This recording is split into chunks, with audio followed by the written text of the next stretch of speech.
Basic to Advanced Eye Makeup Class Day 3. Hello everyone, welcome back to my channel Makeup and More. I am Lakshmi Sav and thank you so much for joining me. आज की class बहुत important होने वाली है क्योंकि आज हम आई anatomy यानी आई पार्ट्स नेम के बारे में जानेंगे। बहुत सारे बिगनर्स की सबसे बड़ी प्रॉब्लम यही होती है कि उन्हें आई शैडो लगाना तो सीखना है, लेकिन उन्हें crease, outer corner, inner corner ये समझ ही नहीं आता है आखिर ये जगह है कहाँ। इसलिए अगर आप सीरियसली आई मेकअप सीखना चाहते हो तो आपको आई के अलग अलग पार्ट्स के नाम के बारे में अच्छे से पता होना चाहिए, क्योंकि जब कोई मेकअप आर्टिस्ट कहता है क्रीज में ब्लेंड करो, आउटर कॉर्नर को डार्क करो या इनर कॉर्नर को हाईलाइट करो, तो आप लोग क्या होते हो, आप लोग कंफ्यूज हो जाते हो। इसलिए इन पार्ट्स को जानना बहुत ज़रूरी है। ज़्यादातर बिगनर्स की सबसे बड़ी प्रॉब्लम यही होती है, उनके पास अच्छे प्रोडक्ट्स भी होते हैं, ब्रशेज भी होते हैं, लेकिन उन्हें यही नहीं पता होता कि कौन सा कलर किस एरिया में लगाना है। मैंने कई ऐसे बिगनर्स को देखा है जो हज़ारों रुपए देकर ऑफलाइन मेकअप क्लास ज्वाइन करते हैं, लेकिन इतनी डिटेल के साथ कोई नहीं बताता आई पार्ट्स क्या होते हैं, ब्लेंडिंग कैसे करनी है, ब्रशेस को कैसे यूज़ करना है या होल्ड करना है, कलर व्हील थ्योरी क्या होती है, इतनी डिटेल में कोई नहीं बताता जो मैं यहाँ आपको बिल्कुल फ्री में बता रही हूँ। प्लीज़ वीडियो को एक लाइक ज़रूर करिए और सब्सक्राइब करिए एंड शेयर करिए, इससे मुझे आप लोगों के लिए और भी अच्छे वीडियो बनाने की मोटिवेशन मिलती है। तो वीडियो को लाइक ज़रूर करना। So without any further due let's get started. इस आई पार्ट के नाम को अगर आप अच्छे से समझ जाओगे तो आप भी प्रोफेशनल की तरह आई मेकअप क्रिएट कर सकते हो। तो चलिए सबसे पहले देखते हैं इन आई पार्ट्स को क्या कहते हैं, फिर मैं इसका प्रैक्टिकल भी दिखाऊंगी कि कहाँ कौन सा वर्क करना है। सबसे पहले ये जो एरिया इसे ब्रो बोन कहते हैं। यहाँ हम लोग जनरली हाइलाइटर या सिमर शेड लगाते हैं जिससे आईब्रो और भी लिफ्टेड और क्लीन दिखती है। फिर ये है ट्रांजिशन एरिया। यहाँ हम लोग लाइट कलर का आई शैडो लगाते हैं जो क्रीज एरिया के कलर को स्मूथली ब्लेंड करने में हेल्प करता है। फिर ये है क्रीज एरिया। यहाँ हम लोग डार्क शेड यूज करते हैं आई को डेप्थ और डायमेंशन देने के लिए, जिससे आई मेकअप और भी अट्रैक्टिव लगे। और ये है आईलिड। आई मेकअप में मेन फोकस इसी एरिया में होता है। यहाँ हम लोग matte, glitter, shimmer eye shadow apply करते हैं। इसे अपर लैश लाइन बोलते हैं। यहाँ आईलाइनर या काजल लगाते हैं जिससे लैशेस डेंस और आईज डिफाइन दिखती है। और इसे आउटर कॉर्नर कहते हैं। इस एरिया में हम लोग जनरली डार्क कलर का आई शैडो अप्लाई करते हैं आई को डेप्थ और लिफ्टेड इफेक्ट देने के लिए। ये है लोअर लैश लाइन। यहाँ काजल और आई शैडो अप्लाई करते हैं। ये है इनर कॉर्नर। इस एरिया में हम लोग सिमर शेड लगाते हैं। ये है टीयर डक्ट एरिया। यहाँ भी हल्का सिमर या हाइलाइटर लगाते हैं, लेकिन ये बहुत सेंसिटिव एरिया होता है, इसलिए यहाँ हमें प्रोडक्ट कम यूज करना चाहिए। आपको समझने में आसानी हो इसलिए मैं एक आईज पे इस तरह का डायग्राम बनाकर दूसरे पर प्रैक्टिकल आई मेकअप करके दिखाऊं, जिससे आप और भी क्लियरली अच्छे से समझ पाओगे। आप लोग हर वीडियो में क्रीज लाइन में ये करो, क्रीज लाइन में वो करो बोलते हुए बहुत सुना होगा। तो ये जो एरिया है जो यहाँ से यहाँ तक, इसे हम लोग क्रीज एरिया बोलते हैं। जहाँ आईज खोलने पर एक फोल्ड बनता है उसे क्रीज लाइन कहते हैं। अगर आप अपनी आई को भी बिल्कुल नॉर्मल पोजीशन में रखेंगे और मिरर के सामने हल्का सा ऊपर देखेंगे तो आपको आई मेकअप के बीच एक नेचुरल फोल्ड या लाइन दिखाई देगी, या आप अपनी उंगली से हल्के सा फील करोगे तो आपको नेचुरल डिप जैसा फील होगा। यही हमारी क्रीज होती है।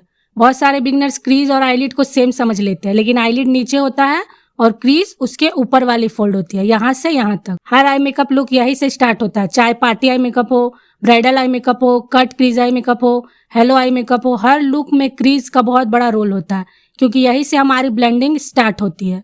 अगर क्रीज और ट्रांजिशन की ब्लेंडिंग अच्छे से होगी तो पूरा आई मेकअप का गेम ही चेंज हो जाएगा और आपका आई मेकअप बिल्कुल सॉफ्ट और प्रोफेशनल लगेगा।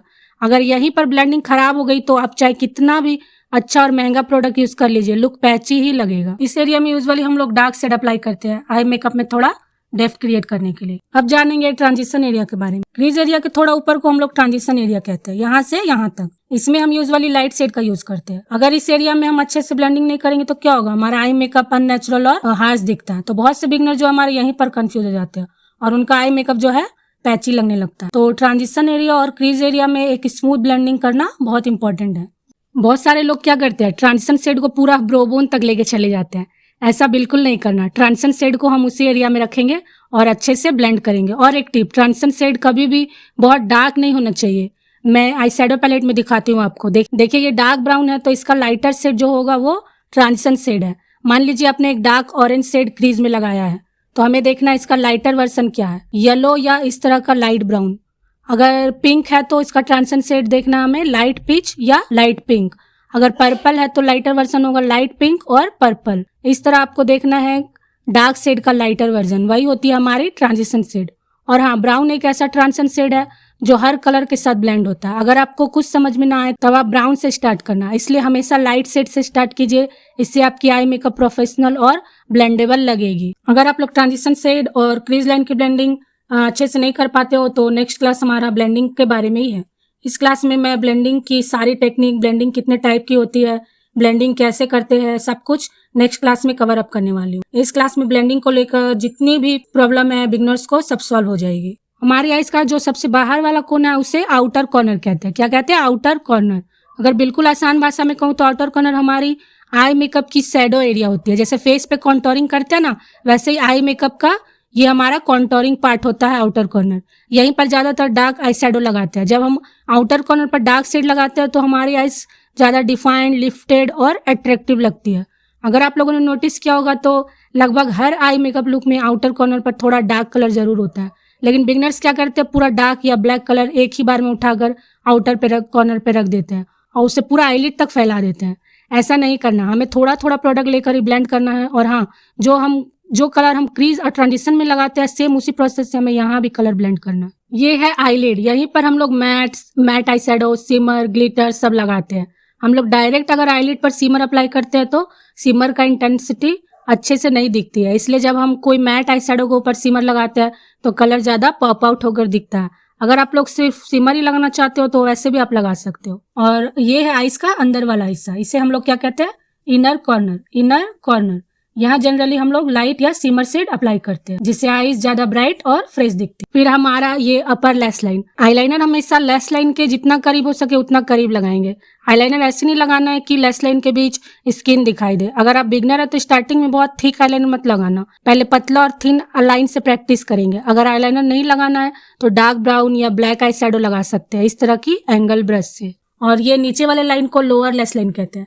आई मेकअप को बैलेंस लुक देने के लिए यहाँ भी हल्का आई शैडो ब्लेंड करते हैं ताकि अपर एंड लोअर मेकअप अच्छी तरह से कनेक्ट हो जाए और लुक कंप्लीट लगे। ये है वाटर लाइन। सॉरी, मैं ये दिखाना भूल गई। यहाँ हम लोग काजल लगाते हैं। कौन सा काजल कब लगाना है ये भी बहुत इंपॉर्टेंट है। अगर आइज को ज्यादा डिफाइंड या बोल्ड दिखाना है तो हम लोग ब्लैक काजल लगाएंगे, और नेचुरल लुक चाहिए तो काजल हम लोग नहीं लगाएंगे, उसे अवॉइड करेंगे। और अगर बहुत छोटी सी आई है तब हम उस पर न्यूड या व्हाइट काजल लगाएंगे। आईब्रो के बिल्कुल नीचे जो एरिया है उसे हम लोग ब्रो बोन कहते हैं। क्या कहते हैं? Bro bone. इस एरिया पर हम लोग हाइलाइटर लगाते हैं। तो ये थे आई मेकअप के बेसिक पार्ट और उनका यूज। जब आपको अच्छे से पता होगा कि किस एरिया का नाम क्या है और उसका पर्पस क्या है तो आपको भी किसी भी आई मेकअप को ट्यूटोरियल को समझना और रिक्रिएट करना बहुत इजी लगेगा। इसलिए इन पार्ट्स के नाम को जैसे brow bone, transition area, crease, eyelid, upper lash line, outer corner, lower lash line, inner corner, tear duct को अच्छे से याद रखिए। जब आप इन पार्ट्स को अच्छे से समझ लोगे तो बिगनर से एडवांस तक का आई मेकअप का सफर बहुत आसान हो जाएगा। आप देख पा रहे होंगे कि हर एरिया का अपना अलग पर्पस है, इसलिए इन नेम्स को याद करना फ्यूचर के लिए बहुत हेल्पफुल रहेगा। अब से जब भी मैं किसी क्लास में क्रीज, आईलिड, आउटर कॉर्नर या ब्रोबोन बोलूंगी तो आप तुरंत समझ जाएंगे कि किस एरिया में काम करना। अगर आप इस पूरी सीरीज को शुरू से एंड तक फॉलो कर रहे हो और मेरे साथ प्रैक्टिस कर रहे हो तो आप अपना वर्क मेरे साथ जरूर शेयर करिएगा। आप अपनी आई मेकअप प्रैक्टिस की फोटोज, वीडियोज मेरे इंस्टाग्राम आईडी पर भेज सकते हो। इंस्टाग्राम आईडी की लिंक आपको डिस्क्रिप्शन बॉक्स में मिल जाएगी। मेरे से जितना पॉसिबल हो पाएगा आपके वर्क को देखने की और आपको गाइड करने की पूरी कोशिश करूंगी। तो प्रैक्टिस करते रहिए और अपना प्रोग्रेस शेयर करिए और इस लर्निंग जर्नी का हिस्सा बनिए। तो आज के लिए बस इतना ही। नेक्स्ट क्लास में हम आई शैडो ब्लेंडिंग बेसिक सीखेंगे। ये क्लास बहुत इंपॉर्टेंट होने वाली है। जिससे भी ब्लेंडिंग में प्रॉब्लम होती है क्लास मिस मत करना।